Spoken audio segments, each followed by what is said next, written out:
छात्र मंच की ओर से भगत सिंह शहादत दिवस में उपस्थित आज के इस सभा के सभापति, छात्र मंच के नेतृत्व वृंद और उपस्थित सभी छात्र शिक्षक श्रोताओं को क्रांतिकारी अभिनंदन। कोई भी शहादत दिवस कोई सेलिब्रेशन या एनिवर्सरी नहीं है। शहादत दिवस मनाया जाना चाहिए, इसलिए नहीं मनाया जाना चाहिए। शहादत दिवस मनाना जाना चाहिए, इसलिए नहीं मनाना जाना चाहिए, बल्कि शहादत दिवस इसलिए मनाना चाहिए क्योंकि ये एक प्रेरणादायक दिवस होता है। ये भगत सिंह जैसे क्रांतिकारियों का शहादत भारत के नौजवानों को प्रेरणा देता है। बहुत सारा ऐसा बात है जो हिंदुस्तान के नौजवान और छात्र जानते ही नहीं। 23 मार्च 1931 को भगत सिंह, शिवराम हरिराजगुरु और सुखदेव थापर, इन तीनों को एक साथ फांसी दिया गया था गैर कानूनी ढंग से। इतिहास पर बात हुआ तो इतिहास पर हम नहीं जाते, हम बोलना ये चाहते हैं कि भगत सिंह जैसे लोगों को पूरे हिंदुस्तान में और भगत सिंह जैसे बहुत सारे क्रांतिकारियों एवं उनके उद्देश्य को इसे हिंदुस्तान में दबाने का कोशिश किया जा रहा है। मेरा अपील है उन लोगों से, जहां तक मेरी बात पहुंच रही है इस माइक के जरिए या फेसबुक के जरिए, कि वो लोग भगत सिंह एवं उनके साथियों को, उनके दल को, उनके दल के उद्देश्य को जाने समझे। भारत के नौजवान और विद्यार्थी केवल इतना जानते हैं कि चंद्रशेखर आजाद एक क्रांतिकारी थे, देश के लिए शहीद हो गए। भगत सिंह एक क्रांतिकारी थे, देश के लिए फांसी पर चढ़ गए। Chapter close. बात इतना नहीं है, बात बहुत ज्यादा है जो लोगों को जानने से रोका जा रहा है। इस तरह के कार्यक्रम के द्वारा लोगों को जागरूक करने के उद्देश्य से, लोगों तक सच बात को पहुंचाने के उद्देश्य से इस तरह का कार्यक्रम किया जाना चाहिए। त्रिलोकनाथ चक्रवर्ती, जो आजादी के पहले सारे क्रांतिकारियों के गुरु और सारे क्रांतिकारी उन्हें अपना महाराज कर पुकारते थे, हिंदुस्तान में शायद ही कोई ऐसा होगा जो त्रिलोकनाथ चक्रवर्ती को न जानते, और आज शायद ही कोई है जो त्रिलोकनाथ चक्रवर्ती को जानता हो। एकदम उल्टा। अपने जिंदगी का 30 साल उन्होंने जेल में गुजारा हिंदुस्तान में एक ऐसे समाज की स्थापना के लिए जो भगत सिंह जैसे लोग चाहते थे। मैं आप लोगों को ये बताना चाहता हूं कि भारत की आजादी में बहुत सारे लोगों ने अपना कुर्बानी दिया है। इस दुनिया के इतिहास में, क्रांति के इतिहास में ऐसा भी इतिहास रहा है जहां किसी और देश में भारत से कम समय में और भारत से कम कुर्बानी देकर क्रांति को सफलतापूर्वक पाया गया है। क्रांति किया गया, सफल भी हुआ। वहां भारत से कम कुर्बानी हुआ, भारत से कम समय लगा, और हिंदुस्तान में आज तक क्रांति नहीं हुआ। आजादी एक समझौता के तहत सत्ता का हस्तांतरण हुआ। दिल्ली के गद्दी पर बैठने वाले लोग बदल गए, लेकिन 15 अगस्त 1947 के पहले भारतवर्ष में जो आर्थिक, राजनीतिक और सामाजिक व्यवस्था कायम था, आज 23 मार्च 2023 को भी वही व्यवस्था कायम है। आप लोग गूगल में देखिए, जब हिंदुस्तान में कोई क्राइम करता है, चोरी, मारपीट, खून, कोई भी, उसे सजा दिया जाता है। जिस कानून के तहत उन्हें सजा दिया जाता है उसका नाम है इंडियन पिनल कोड, आईपीसी, भारतीय दंड संहिता। ये कब बना था? 1860 में। आजादी कब मिली? 1947 में। आजादी के पहले ब्रिटिश हुकूमत के द्वारा लागू किया गया ही कानून पर आज तक हिंदुस्तान में लोगों को सजा देने का प्रावधान है, फिर भी हम आजाद हैं। 15 अगस्त 1947 के पहले 14 अगस्त 1947 तक जो जज और मजिस्ट्रेट गद्दी पर बैठकर हिंदुस्तान के क्रांतिकारियों को सजाएं मौत, उम्र कैद जैसी सजाएं दिया करते थे, क्या 15 अगस्त 1947 को उन सारे अत्याचारी जजों को उनके गद्दी से हटाया गया था? नहीं। 14 अगस्त 1947 तक जो जज और मजिस्ट्रेट भगत, जिसका आईपीएस, जिसका पार्लियामेंट, जिसका कोर्ट, जिसका थाना अंग्रेजों का बनाया हुआ है। अंग्रेजों ने ये सारा व्यवस्था इसलिए किया था ताकि सरकार के खिलाफ अगर कोई सर उठाने का कोशिश करे तो इसी पार्लियामेंट में कानून बनाकर, इसी थाने के पुलिस के जरिए, इसी कोर्ट के बहाने उनके सर को कुचला जा सके। वही कानून, वही थाना, वही कोर्ट अंग्रेजों का स्थापित किया हुआ आज भी हिंदुस्तान में कायम है और काम कर रही है। जिस संस्थाओं का स्थापना ही विद्रोहियों का सर कुचलने के लिए हुआ हो, उनसे आप क्या उम्मीद करेंगे? इसलिए आपको जानना होगा कि त्रिलोकनाथ चक्रवर्ती, विनय बादल दिनेश, भगत सिंह, राजगुरु सुखदेव, चंद्रशेखर आजाद, उनके और भी बहुत सारे साथी जिन्होंने अपने ही घर में चोरी तक किया ताकि वो हथियार खरीद के क्रांति के काम में ला सके, देश को आजाद दिला सके। आजादी दिलाने के लिए उन लोगों ने अपने ही घर में चोरी डाका तक डाला। ट्रेन लूटकर पैसा लाया गया ताकि उससे हथियार खरीदा जा सके। काकोरी षड्यंत्र के नाम से इतिहास में पढ़ा जाता है, सिलेबस में भी होगा काकोरी षड्यंत्र। उसमें कई लोगों को फांसी का भी सजा हुआ। इन लोगों का उम्र 15 से 25 के भीतर। भगत सिंह को जब फांसी हुआ 23 साल के थे, आजाद जब शहीद हुए 23 साल के थे। छात्र जीवन से छात्र जीवन तक के अंदर देश के लिए, एक ऐसे समाज की स्थापना के लिए जिसमें मनुष्य आत्मसम्मान के साथ जी सके, अपना नौजवानी के अवस्था में अपने प्राणों का आहुति इसी मिट्टी में दिया। लेकिन उन लोगों का बलिदान आज तक सफल नहीं हुआ। हमारे क्रांतिकारियों ने जो कुर्बानी दिया, केवल इसलिए नहीं, आप लोग the legend of Bhagat Singh का मूवी देखिए, उसमें फिरोज शाह कोटला के मैदान में सारे भारत के क्रांतिकारियों को इकट्ठा करके भगत सिंह ने कहा था कि केवल अंग्रेजों को इस देश से निकाल देने मात्र से इस देश को सच्ची आजादी नहीं मिलेगी।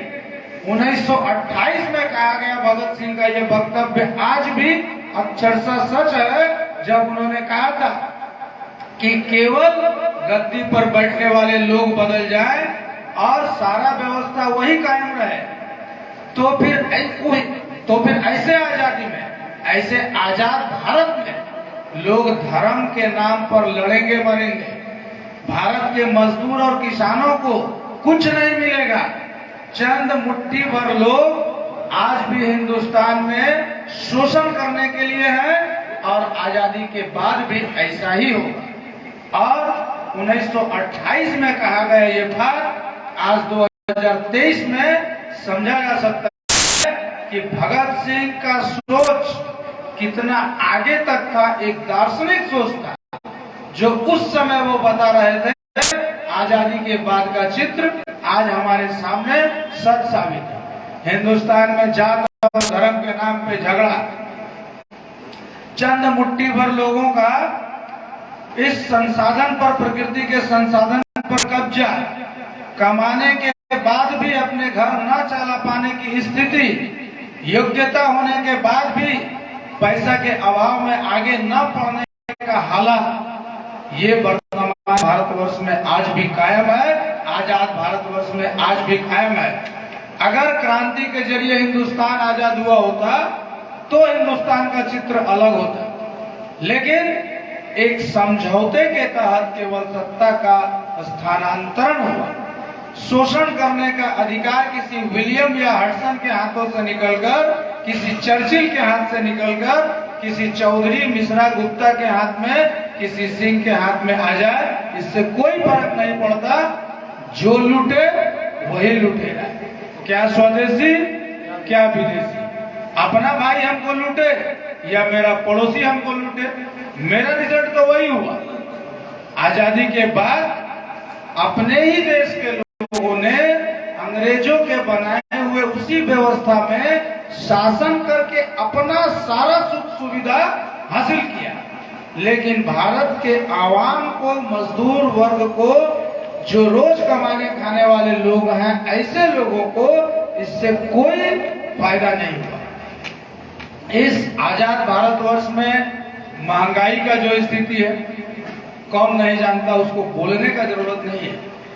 जिन लोगों के पास पैसा है उनको तो लगता है भारत में बेरोजगारी ही नहीं है, कोई अभाव ही नहीं, सब ठीक है।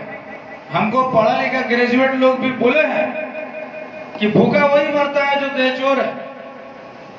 तो फिर एमए और पीएचडी करके माध्यमिक पास के रैली में भाग लेने वाला लोग विदेश से आता है।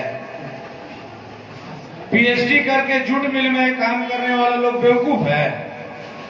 काबिलियत का कमी नहीं है उनमें, देश के व्यवस्था में दोष है। और जब तक ये वर्तमान व्यवस्था कायम रहेगा, टैलेंटेड विद्यार्थी भी अपने मन चाहे शिक्षा को पा नहीं सकता है, काबिल नौजवान भी अपने योग्यता के आधार पर नौकरी नहीं पा सकता है। और एक बात आप गांठ बांध लीजिए कि अगर आपके घर में पानी चूता है तो टाली ठीक मिस्त्री तभी करेगा जब आप चाहें, और आपको उसमें सहयोग भी देना होगा। आपके घर में अगर पानी चू रहा है तो आपके बिना चाहे कोई मिस्त्री आपके घर को ठीक नहीं कर सकता है। तो आपको जानना होगा कि भगत सिंह, राजगुरु, सुखदेव, नेताजी सुभाष चंद्र बोस, अनुशीलन समिति ने ही इन सारे क्रांतिकारियों को, राम प्रसाद बिस्मिल, राजेंद्र लाहिड़ी, रोशन सिंह, अशफाक उल्लाह खान, इन सारे क्रांतिकारियों का स्रोत 1902 में बनी अनुशीलन समिति रही है, जो बाद में पुलिस से बचने के लिए एक शाखा के रूप में एचआरए के नाम पर चला, फिर एचआरए से एचएसआरए बना, एचएसआरए से आरएसपीआईएमएल बना। ये इतिहास में क्रांतिकारी दलों का, क्रांतिकारी पार्टियों का एक क्रम रहा है। और आज भी हिंदुस्तान वही हिंदुस्तान, उसी सिस्टम में जीता हुआ हिंदुस्तान है जो ब्रिटिश हुकूमत के दौरान था।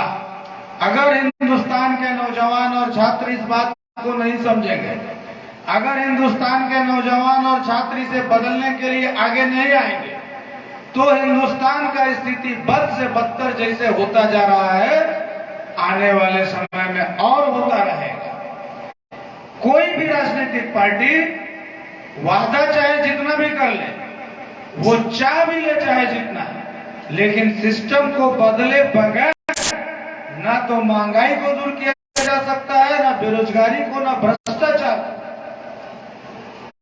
और आप लोगों को जानना होगा कि भगत सिंह की पार्टी एक ऐसे समाज की स्थापना करना चाहते थे जहां मनुष्य के द्वारा मनुष्य का शोषण संभव ही ना हो। जैसे आज अगर आप चाहें सारा जिंदगी ईमानदार रहे, संभव ही नहीं।